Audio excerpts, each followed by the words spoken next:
So, meine lieben Damen und Herren, herzlich willkommen und schön, dass ihr dabei seid für den Community Call heute. Wie ihr seht, habe ich schon 3 Gäste für euch bereit und wir wechseln bald ins Englische, weil ich habe ja versprochen, dass wir heute wirklich die International Perspectives uns annähern und deswegen haben wir auch 3 Gäste aus dem Ausland da. Aber erstmal schön, dass ihr alle dabei seid. Ich sehe gerade, da kommen noch Leute mit dazu und wir geben natürlich auch ein bisschen Zeit dafür. Aber erstmal ist ein ganz wichtiger Tag. Ich hätte eigentlich ein Geburtstagsfähnchen, weil in Dänemark feiern wir immer Geburtstag mit einer Fahne, mitgenommen, weil wir feiern heute Geburtstag. Am 24.03. hatten wir ein Jahr Geburtstag mit den muss ich mal so machen, mit den Community Calls. Da haben wir angefangen mit den Calls mit Micha Palesche. Und ich bin unglaublich froh, dass so viele Leute uns auf dieser Reise gefolgt haben und immer noch dabei sind. Und unser Geschenk, ja, das sind die 3 Gäste, die wir mitgenommen haben, weil heute machen wir den Blick über den deutschen Tellerrand. Wir haben Kolleginnen und Kollegen aus dem Ausland die Pandemie begeistert und gemeistert. Und da werden wir heute einen tieferen Einblick bekommen in 3 unterschiedliche Länder. Und als Neudeutsche bin ich natürlich super gespannt und wie gesagt, haben spannende Gäste dabei. Aber wie gesagt, in Community Calls sind wir immer per Du. Ich hoffe, das ist für euch alle auch in Ordnung. Und wir hoffen, dass der Technik mitspielt. Heute zeigen wir tatsächlich das Community Call auf. Und das bedeutet, wir haben die Möglichkeit, den Call im Nachgang auch für die Kolleginnen und Kollegen, die nicht dabei sind, das zur Verfügung zu stellen. Wenn ihr damit nicht einverstanden seid oder sagt, ich logge mich ein mit einem anderen Nick, dann geht einmal kurz raus. Dann könnt ihr euch als Mickey Mouse oder als Superman einloggen und dann seid ihr auch völlig entspannt dabei.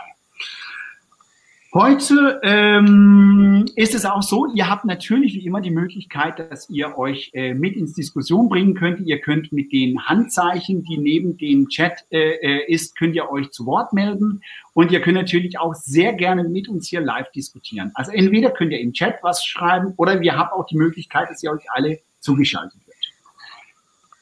Heute, wie gesagt, wechseln wir gleich ins Englische. Und ich muss sagen, Deutsch ist ja eine Fremdsprache für mich. Und für mich ist das schon eine Herausforderung, manchmal den Wechsel zu machen. Und deswegen ist heute Fehlerfreundlichkeit wirklich erwünscht von uns allen. Wir werden mit Garantie auch viel lachen, weil wir unterschiedliche Sachen nicht ganz verstehen. Aber das ist doch das Spannende. So, wie gesagt, gemeinsam schaffen wir das. And now, I have said all the things that I wanted to say in German. How much did you get, Asaf?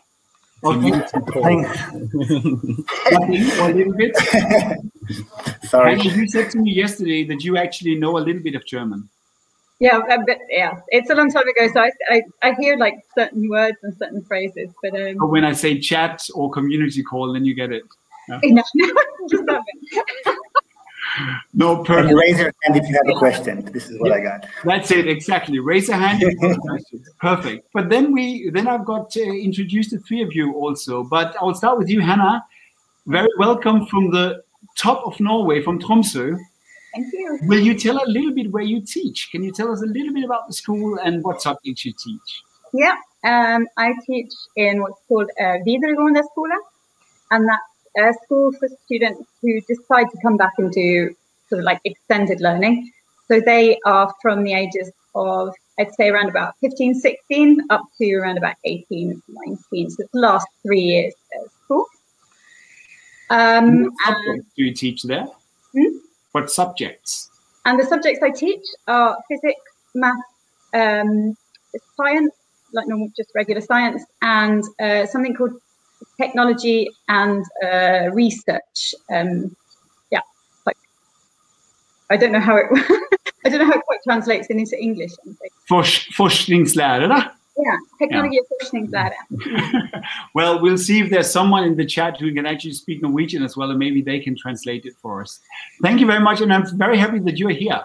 And now we'll go. We just checked that before. We'll go. Thank you, Doreen. 4,424.4 kilometers down south, because in Israel, Asaf, you are connected to us. Welcome to you as well. Thank you. Thank you. Tell me a little bit about where you are teaching and what you are teaching. Okay, so I'm a physics teacher from Israel. I'm teaching high school, 10th to 12th grade, and currently I'm in vacation in the southern point of Israel in Eilat. So I'll be speaking from here today, and I'm teaching physics. Amazing. So we got a lot of science here with us today. And Sergio, then we'll go to the to our neighbors, so to say, in UK on the other side of the water. Welcome to you as well, Sergio. Can you tell a little bit about the school that you work with and what subjects you do? That's right. I'm from London, so I'm teaching in East London, and I'm actually teaching in one of the most poorest areas in the whole of the United Kingdom. So it's very marginalized demographic. I'm a primary school teacher, so I'm teaching at the currently year 4, which is 8 and 9-year-olds, and I teach all the subjects. So you're actually also doing math. So I'm together here with 3 math teachers or physics teachers. Oh my God, that would be like my worst dream when I was in school. To be trapped with 3 math teachers or physics teachers. But thank you very much. Yeah, thank you very much. I think I'll be able to learn a lot from you as well. But just because we can start, Hannah, if you should sum up the last year at your school with just one word, what would it be? Yeah, that's really hard because there's a lot of words that I reduced for it. But I mean, yeah, challenging. Challenging. Probably. Yeah, for everybody. Challenging for everybody. And Asaf, the last year in one word? A real struggle. A real struggle for everybody. And teachers, principals, students. Flexibility. Oh, very good. And I will actually pass this question on to all our contestants. I keep on saying this. This is one of my failures. All our participants. If you should sum up the last year, what would it be? You're allowed to write it in German, and I will try to do some of the translations. So, how was school the last year? And please try to put some words in the chat. Before we keep on with our talk, I would like to get you to know our participants also. So we always start with a little question and asking, what do you actually do? So you can get a picture of who we are talking to. And all our participants are allowed now to vote in the little survey that we're doing. And as you see that it all devolves, it's very interesting, and we'll see what comes. Wow, we get a Corona prison. That's a very good one. Turbulence, challenging, to care about each other. Those are very interesting words in the chat. Thank you. And wow, I will now present the results. And as we see today, we have a very, very broad spectrum of people listening to us. We've got a lot of principals. We've got a lot of teachers here. We also got a lot of people from the other educational sector. And so to say, I see also a little bit of politics here. So it's a very, very broad spectrum of people. And the question is also, what we also would like to know is it the first time that you are participating in a community call from the forum? Then you are allowed to vote now. And we're also a little bit interesting to see if we get new people here or if it's people who's been here before.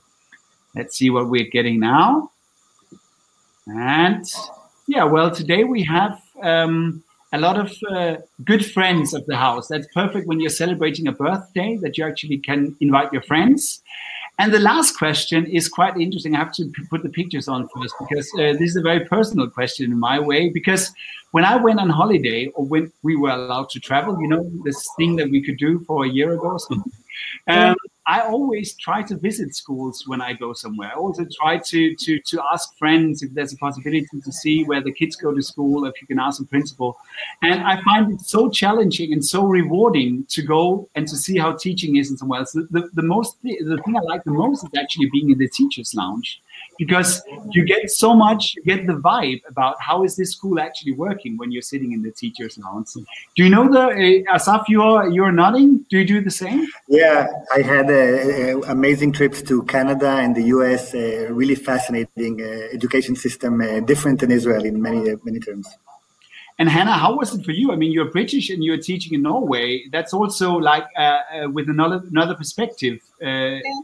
No, schools and the school system are so different. It did take me a while to get it right, or understand what was wanted of me as a teacher, as well as the way you socialise with other teachers.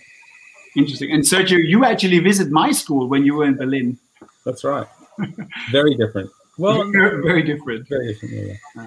So this actually is my last question now for our participants, if they have ever visited a school outside of Germany, because I think that's actually quite interesting to find out. I've made it a little bit of a hobby going when I go on holidays. Maybe there's also some who said, no, I was actually never in a school outside. And this is the interesting part of our new time where we can travel without traveling. So we Sergio, do you mind to mute when you're not speaking? I think you have a white noise, I think, from you. Sorry. Yeah. Perfect. And as we see, we've got 17% who hasn't been visiting a school. And that's amazing, because that is what we can do today. Today, we are taking a look, as I said before, with 6,400 kilometers difference from Hanna in the north of Norway. I put in Denmark as well because I wanted to be on the map as well. And then we've got Great Britain, we've got London there, and then we've got Israel down at the bottom. You're at Eilat right now, you said, Asaf, but your school is in Rishon LeZion. You have to help me with that word. Rishon LeZion, the first of Zion in Hebrew. It's the fourth largest city in Israel. Perfect. Very good.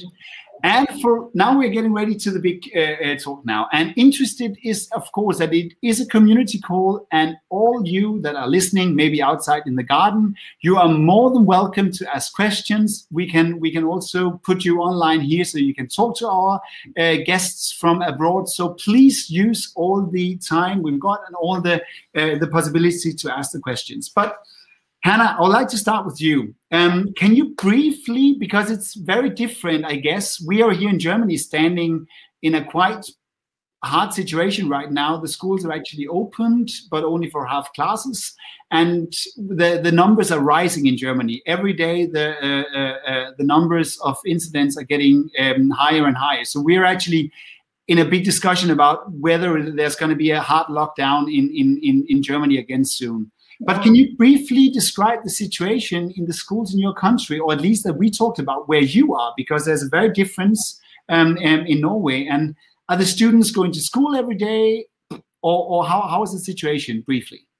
Yeah, it's very different here up in the north compared to the south. The south is much more densely populated, and they've had considerably more cases of corona. So I think actually the schools down there have been pretty much closed from the start. But we here up in the north, when Norway originally shut down very early on, so it was over a year ago now, we went straight to home teaching, but it wasn't too long. Well, it was close to the end of the school year, which for us is around about June. So I think we came back to school in around about May. So we were locked down for 2-3 months maximum.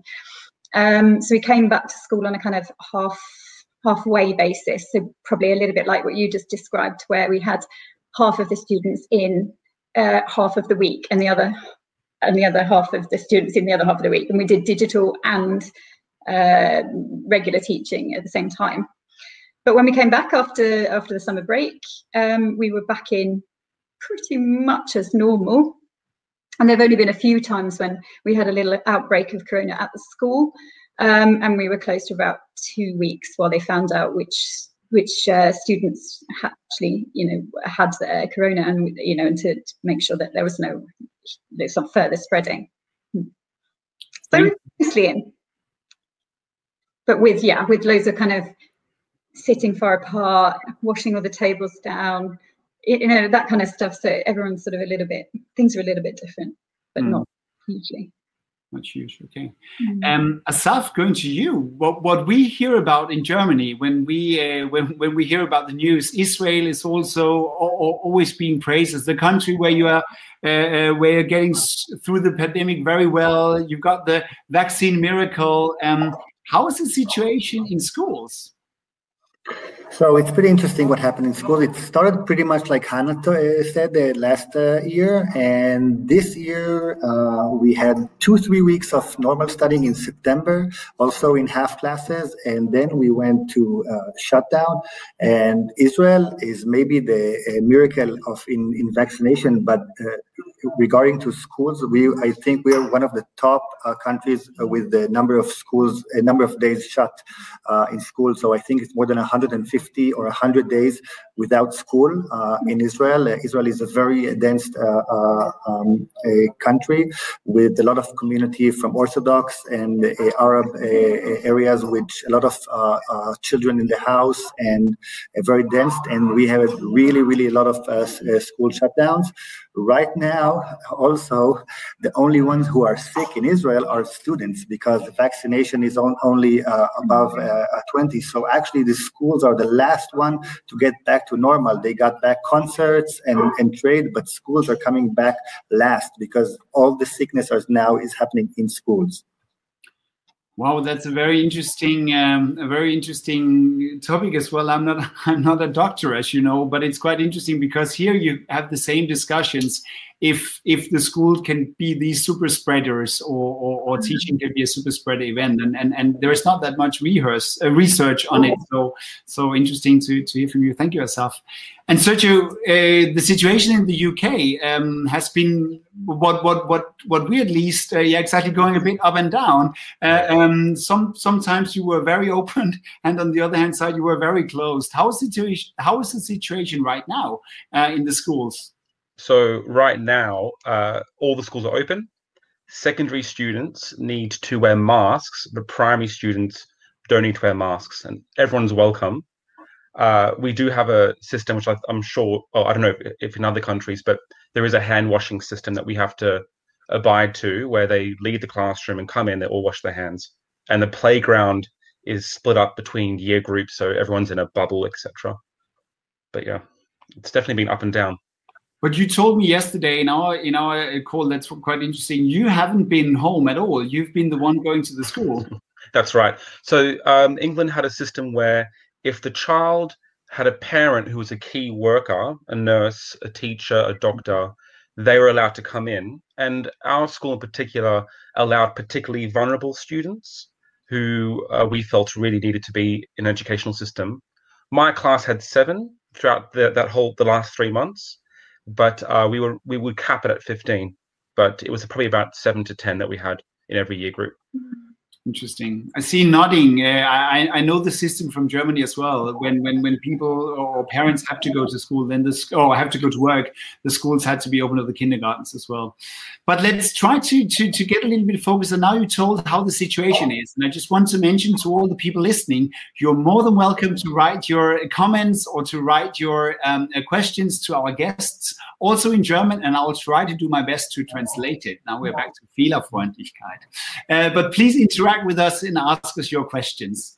I would like to get the glasses of digitalization on, because you all said, well, we've had lockdown, we've had home teaching, we've had homeschooling, we've had kids not allowed to go to the school. How were you prepared for this? I mean, Hanna, now we have to praise ourselves a little bit, the Scandinavians here among us. The Scandinavians are used to or at least known for a lot of digitalized work before the crisis, and that the schools were very good, very well situated with devices or with internet or with learn management systems. Can you tell a little bit how was the situation before the lockdowns or before the crisis in Norway, and how did you actually cope with homeschooling during the crisis?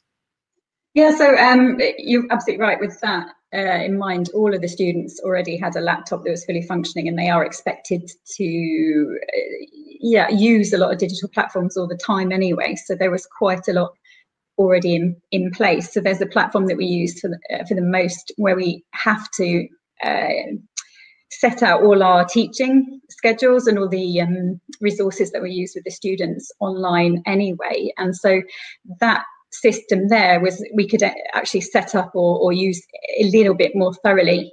So we all kind of learned quite quickly how that worked. But we also used Teams, a Microsoft program where we could also have video calls with the kids. But that we hadn't really used so much for exactly that purpose before. We used it more as teachers for kind of sharing resources with one another, not with the kids. So the day the whole country sort of shut down was I think it was like a Wednesday. We got the news and we were told that we had Thursday to get everything organised, and then we were teaching from home on Friday. And so, although I think we were quite lucky with that, I think there was quite a lot of staff that were really not prepared. Really not prepared for that. It was very quick, and it happened. With such a short amount of preparation time that it was quite stressful transition, I would have to say, for a lot of people. Hannah, I will just take the question from the chat now, because it actually goes very well to that. Cornelia is asking, how do you keep contact with the parents or the households? Of course, your students are quite old, but maybe I don't know if you've got children of your own in schools, or know from schools also where you've got the younger kids. How have the schools in Norway been able to communicate between school and the parents? Yeah, I would have to say I don't have any contact with parents myself at all, ever. And that's a real difference between the UK and Norway. I have to communicate directly with the students, and it's to a certain extent their responsibility to make sure that they're in, especially with the age group that I teach. However, I believe if you were a kind of like a tutor, so that you have a tutor group, or you have a class that you're kind of responsible for a little bit more on the pastoral side, those teachers were in contact with the students, and of course then with the parents if they weren't showing up. So we were trying to maintain some sort of contact with the parents, but I think probably that, especially with digital teaching, is an area that we probably ought to improve upon, just to make sure that kids know that they have not really someone watching over them, but that there is that contact that makes sure that they are turning up and they are participating and they are sort of having that extra level.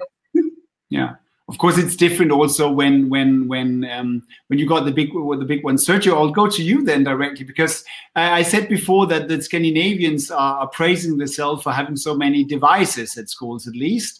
And when I was a young teacher in Denmark, we always went to the Pet Show in London to see all the new things that you could buy for digital teaching. Asaf, you're a Nordic as well. That was like the field trip for all our teachers, going to the Pet Show. And I mean, the UK also has a very advanced terms of digital teaching. At least that was our perspective. But can you tell about how was your school? You said a very poor area. Did all the kids at your primary school also had a digital device, or how did you cope with that? No. So the first thing we realized was, does every family have a laptop at home? And quite a few didn't. So we had to then try and get funding to send and buy laptops. Then we realized we have large families that live in the same household, and usually we'd have 2 or 3 siblings. So then how would we give a fair amount of education to each sibling in one day, as well as having the access to one laptop? So it was a big headache of how to resolve those conflicts. And also children, we didn't have a system yet. We decided on Google Classroom. We had to make the passwords, try and teach them whilst they're not in the classroom of how to use that. So the area didn't seem too prepared for this. I don't know about other places in London, but the area as a whole, I think our school did very well, but I know other schools struggled. But you said also yesterday that you went out for your school when you got the funding, then to buy the laptops, buy over 100 laptops to give to the different families. That's right. Who founded that? Was that the municipality, or? What do you mean by who founded that? Or? I actually don't know how it came to that. I think there was some donations by organizations, business organizations. They realized that was the problem, and they donated quite a few laptops. Yeah. Interesting. Cool. Asaf, how's the situation with you? I mean, we have now talked about digital devices. We have now talked about the readiness for the crisis. How was the situation in Israel? So it's really diverse. It's really interesting. First of all, about 20% of Israeli population are really Orthodox Jews, and they are not allowed to have devices like smartphones or laptops in their house. So there was a huge operation of delivering old phones, Nokia phones. Like, I think they bought really 100,000 of them. And each Orthodox student was bought a phone, and there were no Zoom talks for him, nothing. It was only on voice, a group chat with the teacher. So the teacher would record, not a camera, just by audio, and the classes for the Orthodox children. So this was a huge operation. This was a huge gap in Israel, and it's a big issue, the Orthodox population in Israel.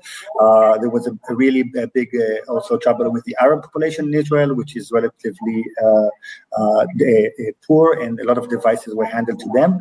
Most of the population, we had no problem of devices. Actually, we were also prepared in regard with digital platform in somehow, because Israeli is a very top-down education system. It's really proven really bad in many cases, but in one case it was proven good, because they forced all the schools to have this something like a learning management system that is connected to the Ministry of Education, and all the parents can see the grades and the attendance of the children in the school. And like for me as a teacher, I have to put the attendance in this platform, and I have to put the grades in this platform, so all the parents could see it. And we had most of the communication was based on this system, which is very top down. So this is one good thing that could happen in Israel before that.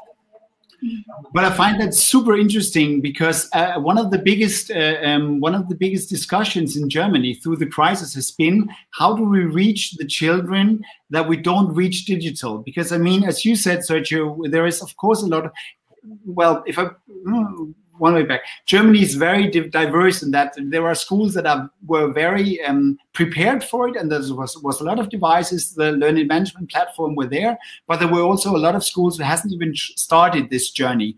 Many primary schools who were not really had this knowledge about how do we teach digital. They were of course trapped a little bit, because they were very in the beginning of their development in that way. So there's been a lot of discussions in Germany about how do we reach everyone. And you said, okay, in the different areas in Israel, you did different kinds of teaching.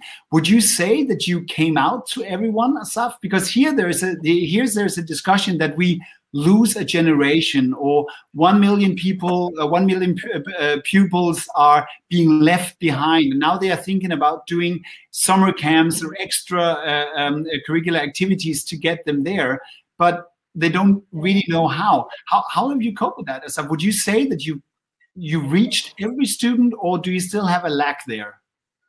I think technically we reached, I think, most of the population in Israel, the majority, but technically it's not enough. I think that now when we're seeing students coming back, we see the gaps that are happening in Israel of students who were connected but were not physically and mentally there. So we had a lot of students who we lost, but it's not because of technical issues, it's because of the situation.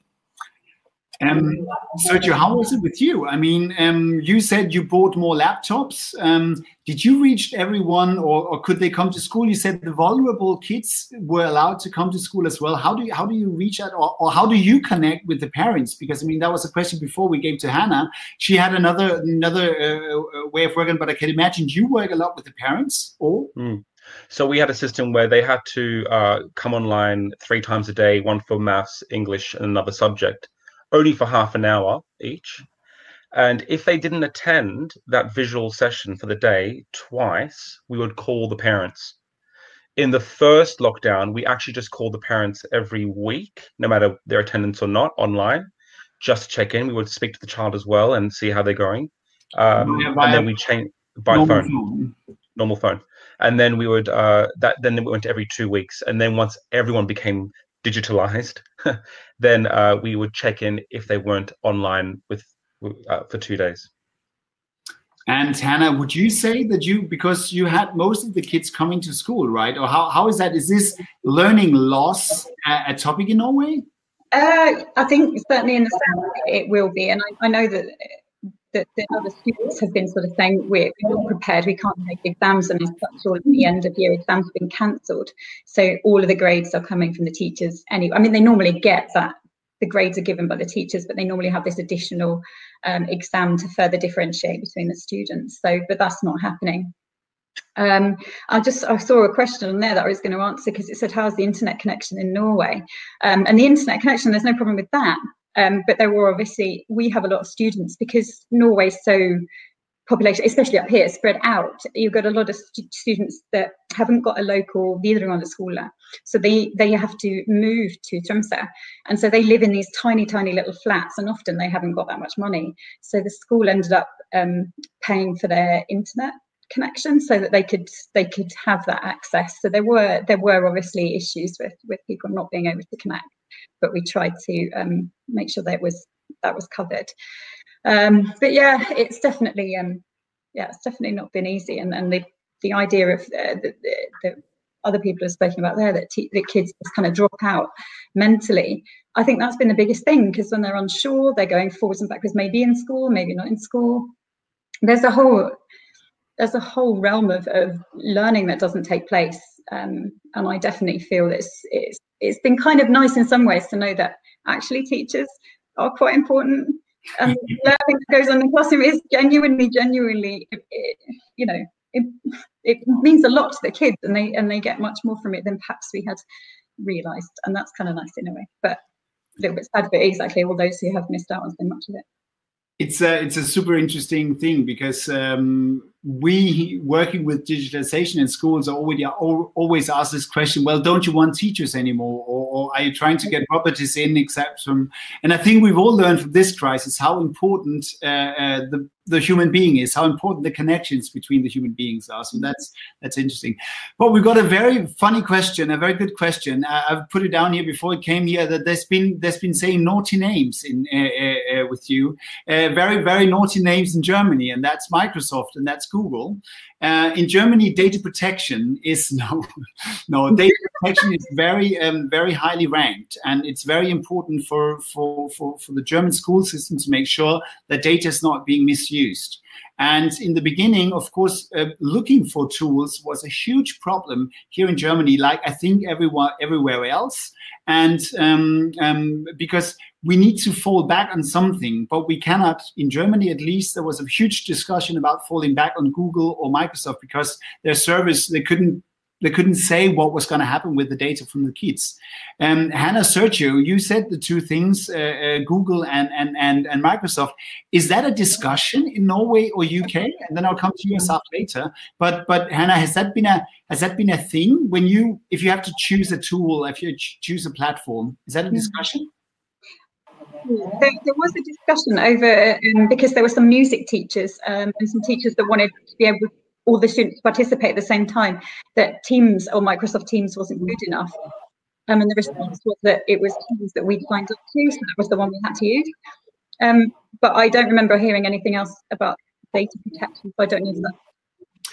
That is quite interesting, because I always say this, and when I tell about Denmark, I always say I learned the word data protection when I moved to Germany. It's not an issue in Denmark, but it's Sergio, how is it in the UK? You mean you're working at a public school and you just use Google Classroom? That's not an issue. It may have been a discussion more senior, but not a discussion that I was part of. And there was a comment there which I think we just had to find the best solution possible, because the children needed it.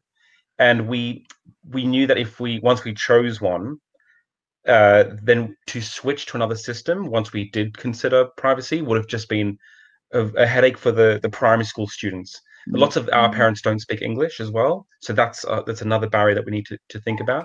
But no, that was not a discussion at all, as far as I'm aware of.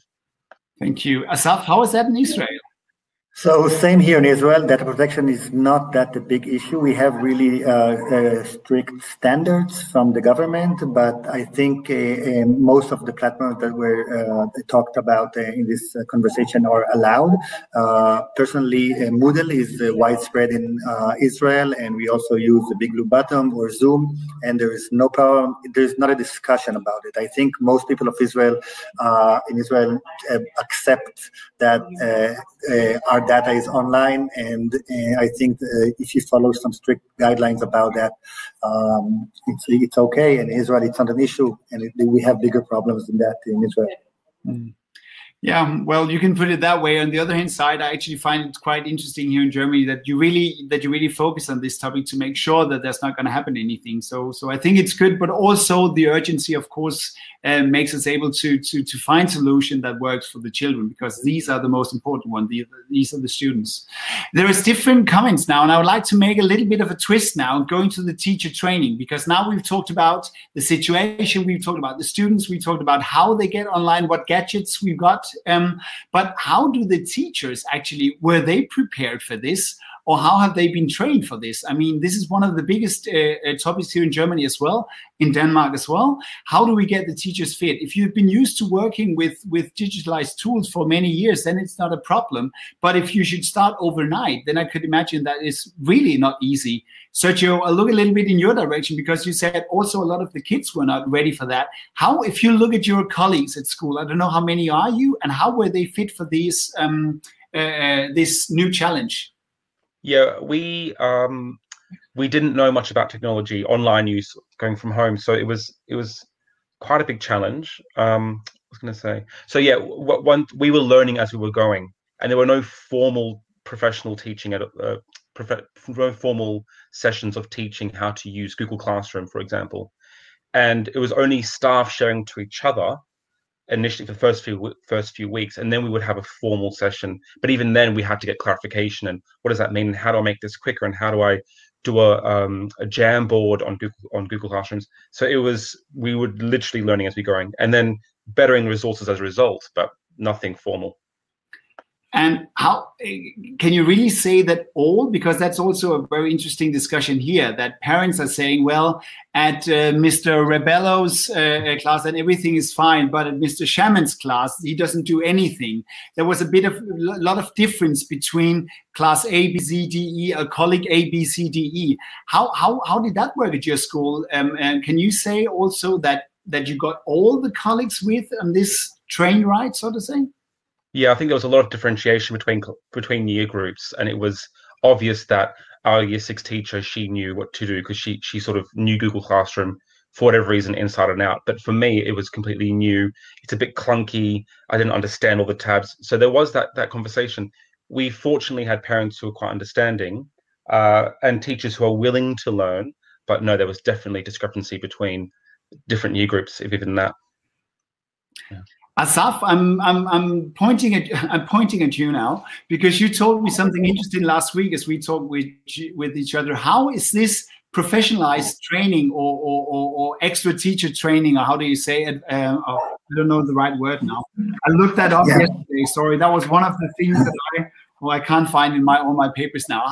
How were the teachers helped to take this challenge? Because you're not only a teacher, you're also a principal. So it's actually your job to make sure that all teachers are fit, right? Exactly. So it's a big issue in Israel, teacher training, and actually we have the educational system in Israel inherit in the system. A teacher, if he wants to get a salary raise at the end of the year, he has got to go through 120 hours of training throughout the year. So if you want to get at the end of the year a raise, you have to invest 120 hours of training in someone. And I, as a teacher, can use some of the hours to do a school inside school training for the teachers. Also, the ministry can do training.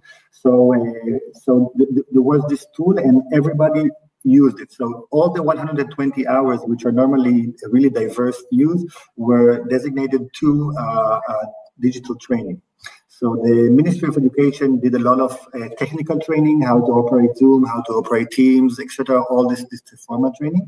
But beside that, there was no really knowledge at the ministry side of how to teach digitally. So what was used really big, and this is also something that's growing very, very much in Israel in the last years, is professional learning communities of teachers.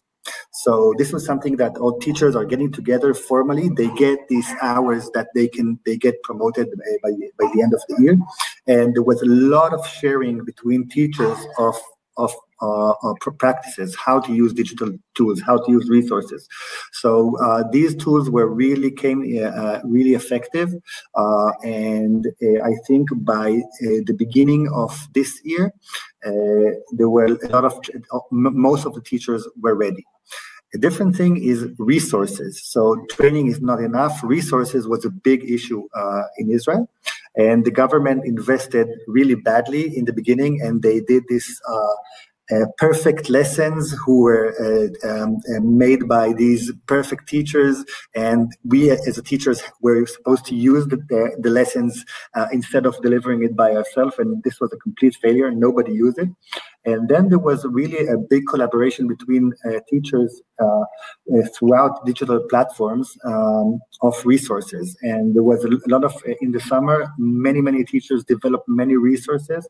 And through this community of practice shared, and through some digital tools also shared these resources, which were really effective. It's very interesting. I really need to just to get this right. You said 120 hours during the summer holidays. How many weeks have you got summer holidays? No, sorry. 120 hours throughout the year. So, okay. For example, a normal teacher is doing like 30 hours in the summer vacation, which is like a few days of training, and then they spread it throughout the year in the afternoons or in the holidays of training. But it's very interesting because then you actually use the power of the rules, so to say, to make sure that the teachers will get the extra training. How's that in Norway? Have you been offered or allowed to or get the possibility to get extra teacher training within this whole new field of digitalized learning or digitalized school? Is that to me? Yes. Yeah, sorry, I missed a little bit there. Yeah, I think to some extent, yes, but I think a lot of it's already assumed that we can, because we use quite a lot of it already. So the main platform that we use in the school is called It's Learning. And that's where we write in all the lessons that we have. So it's connected to the calendar. The homework is sent, is like put up there as well, all the resources that are shared with the students. And we can you can also actually design tests that you can set the children, and then you get the results back in straight into that system. So a lot of that already was in place. And I think it was interesting though, because a lot of the students were complaining that they weren't quite as prepared as because we were sort of like, suddenly throwing so much information at them from all these different angles. And I think that they struggled a little bit to keep up. Actually, there was a lot, and actually possibly too much, because I think when you're teaching online, or you tend to assume they can manage the same amount of work, but because there's not a lot of sort of contact with you or with each other, I don't think they can manage quite as much. So you end up kind of overburdening them and that's what we certainly did in the start. We gave them far too much work and assumed that they could do far too much. But I think it was exactly as you say, there was a lot of teachers that were really competent, and I think from my point of view, I use a lot of social media and other things as well. So for me, it wasn't difficult to work out how to use the tools as best I could. And then, of course, speaking with my colleagues, but there were a lot of teachers perhaps who maybe a little bit older or a little bit less experienced, whose lessons were they weren't necessarily even having any face-to-face time with the students through Teams. So I think, there was huge discrepancies between how much the teachers could and how much the students were getting from their lessons. What I find very interesting now is what you've also told about, that you don't, or you said that, Asaf, you don't know how much knowledge the ministry had about this as well. Of course, they were also trapped, you must say, by or caught in this pandemic situation. What I hear from all of you is that you've tried to hold a lot of feedback with the pupils, or with the students, and with the families. I mean, this feedback, you also need to, as you just said, Hanna, to adjust what you're actually doing. And we have one question, it's a little bit older, but I'm trying to get back to it now. Matthias asked, how do you actually cope now with when maybe next school year the kids are coming back to school and there is some kind of a learning loss? I don't like that word, because I keep on saying when we say that the students that they haven't learned anything, they haven't learned anything. I mean, they have learned so much, maybe not just in math or history. They have learned to cope with a crisis, which we should also see. But I mean, how will you cope with that when the kids get back to school? I mean, Sergio, you will get another 5th grade, or you will get back to getting a 1st grade. I mean, how do you, as a school, cope with this? We haven't done what we maybe should have done due to curricula. How do you do, I don't know, tests? How will you make sure that they can go into another system? If, I mean, Hannah, your students should go from grade 13 into university. How are the systems focused on this, going from one step to another in the system? And how is the parents involved in this? I mean, by the younger class. I don't know who wants to answer my big question. Yes. I think for us, we're not exactly sure. They'll be going to my year 4 will be going to year 5. What has happened is that the senior leadership has really made it explicit to teachers that, using your discretion, what do you think the main gaps are in their learning? So is it decimal knowledge in maths that they really are lacking from? And then we're going to configure the curriculum to aim for that. And we're trying to find other places in the timetable, which is impossible, but to try and plug those gaps in until we're waiting for a response from the government, i.e. should we teach over summer? Should we teach during breaks or add any more things? But we honestly don't know at this stage yet. But the end point there being, teachers all of a sudden feel as if they have more power on what being taught in the day-to-day rather than it being given to us. Thank you. Yeah. I see it differently. I really don't think that it's important if the student has missed a subject or a minor subject. I think we can look at it in the other side. The pupils have learned so many skills during this pandemic, especially about how to use digital tools to learn, how to learn by themselves, how to use the media to learn. And we are focused now in Israel on how to use it next year. So suddenly so many opportunities are available. For example, we had a big issue of how to do one-on-one classes to get the children to the school, and now we can do it online after school. So this is a really big benefit. So I think we should not be aiming on the not subject loss, but on what students have acquired and skills and how to use it next year. I think a lot of opportunities can derive from this. This is exactly what Britta has been writing in the chat as well. The pupils have hopefully learned other things we even can't teach at school. Yeah. Hannah, what is the perspective on this topic in Norway? Yeah, it's kind of interesting one, because the first thing I started thinking was actually the government at the moment are bringing in a whole new curriculum, which they haven't decided, okay, it's not really a good time right now. they've continued to do it. So we've been teaching from the first year of Videregående, they've had a new curriculum come in. So we're learning exactly what that means. And that's a much more open curriculum. So there's very little guidance on what we have to teach them. Interesting, it's very, very open. So in some ways that's kind of helped. But I think it's going to make it difficult going forward to be sure that they will kind of like learn the requisite amount of stuff that's going to help them. But in Norway's system, it's not terribly linked together. So each year is a whole new course. So in some ways it's not that difficult perhaps to make up what they haven't learned from before, because often it doesn't feel like they've necessarily come with what they need for that course anyway. So it's kind of always feels a bit like learning from new, especially compared to the curriculum in the UK. But going off to university, I know there's been a lot of questions asked by the students themselves on how they're going to differentiate between the top students to get into the universities without these external exams. A lot of them have felt like they've not really been handled terribly fairly, I think. Equal. It's their problem, it's not ours. Might be another question. What do you say, Asaf? No, I said it's their problem, not ours. They need to differentiate, not us. I think what's important, a very interesting question just right now is also actually two things, because we got a question beforehand per email, and that went also in the direction you said, Asaf. The kids have learned to work by themselves as a selbstständig. I don't know how to say this in English. They've learned to independently. Thank you, independently.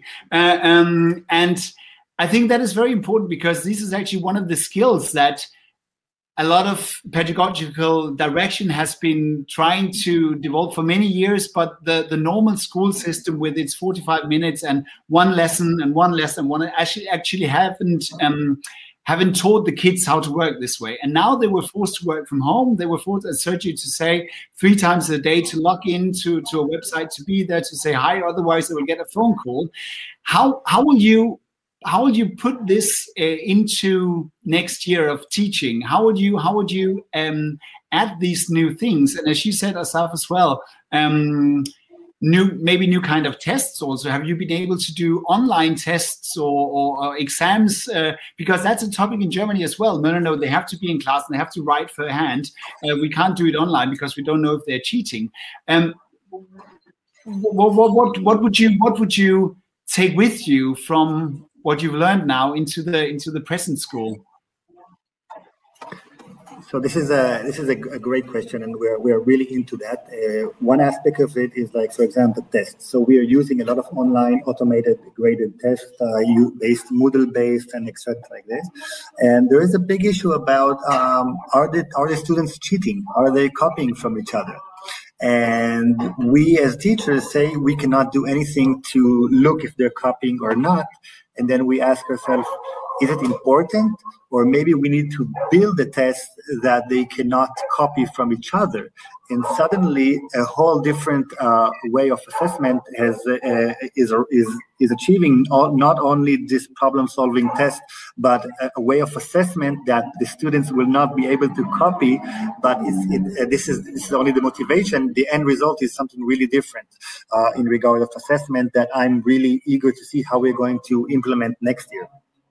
That's super interesting. That is one of my favorite topics, is how to actually build tests or assignments that is so hard that you can't at least look up the answer in Google. I mean, there's also a lot about the oral exams, that if you have to tell your own thoughts about a topic, then of course you can be doing a research. But if you have to give your reflections upon a topic, how is that in the public schools, not in the primary schools, Sergio? What do you take with you and try to implement in the new year? Well, I think one of the things is that for primary students, at least for 8, 9-year-olds, it is hard to be as independent because they're still learning how to differentiate a Google web page. You might type in a research topic like Stone Age, but then you'll get a whole bunch of stuff which is just too confusing, too irrelevant. And that skill is, I think, you develop that over age, not in you can probably develop on this in a short time, but not with the help of someone just there. So that's one thing which I think their skills of independence, only few could accomplish in this time. Does that answer the question? What was the other part of the question? Yeah. If you have new kind of tests, if you got new digital, but I don't know if you've got tests in the primary schools at all. So yeah, we do have assessments and written assessments that they do as well. But we have, out of all of this, we have found websites where we do have online tests, which they love a lot, like polls, and we use Kahoots, which is really popular. They absolutely love that. And that has a function where it automatically downloads to a spreadsheet and gives you the marks, etc. And that, since being back, has been integrated into our weekly practice. Thank you. And Hannah, do you want to add something? I would say that we do kind of a lot of those things, and oral exams are a very big part of the Norwegian curriculum anyway. So I think we are trying to experiment with a lot of new ideas, but I would say traditional pretty much. Asaf, can you put your microphone on mute? There's a lot of, I think, Somebody's playing in the pool. I know that there's a pool just next to where you are. Ask your friends, don't go swim now, please. Yeah, they have to wait 6 minutes. Sorry, Hannah. So shh. This is evil. Yeah. Yeah, no, I was going to say written tests have been pretty much hopeless. I think in the subjects that I teach, like maths and science, really have struggled to find a format that genuinely works and tests them, but it gives them enough time to respond. And also, you know, with physics, drawing a diagram or showing that they can understand things has been really difficult to achieve with a written timed test that they then deliver in this, you know, window. So I think there's a lot to do with that if we're going to continue down this road. But I would personally prefer that assessment is done with the students at school. But are you then allowed to do the test differently from Ministry of Education if you say it's different, or how did you do it? Well, it's totally different. Like in Norway, the teachers develop the tests themselves, and there's no obvious easy way to standardize them. So in some ways that gives teachers a lot of freedom, but it also is kind of, it leaves you open to sort of, you know, probably a lot of criticism as well, because you can't necessarily decide if they're all exactly the same as all the other teachers. So we have to work together a lot. But yeah, again, because the teachers normally give the grade to the kids at the end of the year, plus they get the external exams as well, that usually kind of evens things out a bit, or at least gives a kind of another perspective. But since that's not really happening for anyone other than the school leavers, I'd say this year, that's going to make things a little bit more difficult. So we have to look a little bit at the watch now, because we got this very interesting topic now, and I just want to do it in a different order than I normally do, because I wanted to make a spoiler now. Next community call is about zeitgemäße Prüfungskultur, about, so to say, how new tests can be evolved, how they can be modern, and what we can do. We've got two guests, Björn Nolte and David Tapasse, and you can follow the social media and you'll get all the information. It's on the 15th of April, just after the Easter holiday. I just wanted to say that because we were talking about this right now. So a little spoiler for everyone, and of course the three of you and all your friends from Israel, Norway and UK are more than welcome to join in. It will be in German, I guess, but yeah. So we got 4 more minutes, and the last question is for me really interesting. Now, thank you, Doreen, for posting it in the chat. The last question goes to all three of us, and I would like to answer 2 things from you shortly, please. What is the biggest learning that you've made in your country or in your school that we in Germany could adapt and say, wow, that's perfect, we'll do that? And where do you say in your country, at your school, we didn't succeed here, we need to focus here and we need to work on this one? So Hannah, you got it first one before you get the time to think now. So Sergio, I'll start with you. I think for the second question, it's to have a system ready to go just in case it happens. If lockdown happens again, just to have a system that's ready and that's quite seamless, which we do have now, thanks to the first one. As for the first question, I don't know. I don't know enough about the German system to know what could improve and not improve. No, but what's your biggest learning? Where did you really succeed? Where can you say, yeah, we did it, we nailed that one, and this tip or trick we can give you? I think keeping in contact with the parents and children every week or second week, just have that verbal contact. I think that really helped everyone keep on the same page and we're still thinking about you mentality. Thank you. Asaf? So I think the main issue is the balance between government control and independence of schools, teachers, principals. And in Israel, I think, unlike Germany, maybe beforehand, the tilt was way over the government. Government was controlling all the curriculum, all the data, all the training. And what's happened now is the balance went really, really, really back to the independence of the teachers and principals. And this had a tremendous effect on the system, a really positive one. And so this answers both questions, because every time the government interfered throughout this year, it was really, really bad. And every time they got the independence and gave the tools to the teachers, it was good. But I'm saying the balance was very, very tilted towards government control. I think it's different than what's happening in Germany, and I think now Israel is more balanced than that. Just one example, matriculation exams were a must. The government writes them, and now we are going through oral exams and through different assessments by teachers. So I think Israel is finding the balance better now. Thank you very much. And Hannah? Yeah, okay, I'll do them in reverse order as well. No, wait, perhaps the right. I don't know, I can't remember which order it was. Anyway, but I think what would be really nice is if someone developed a proper kind of online platform that schools could use, where there's a little bit more thinking about how students can talk to each other during the lesson, and how I just think the platforms that we've got are not good enough for use in education. I think they can be further developed.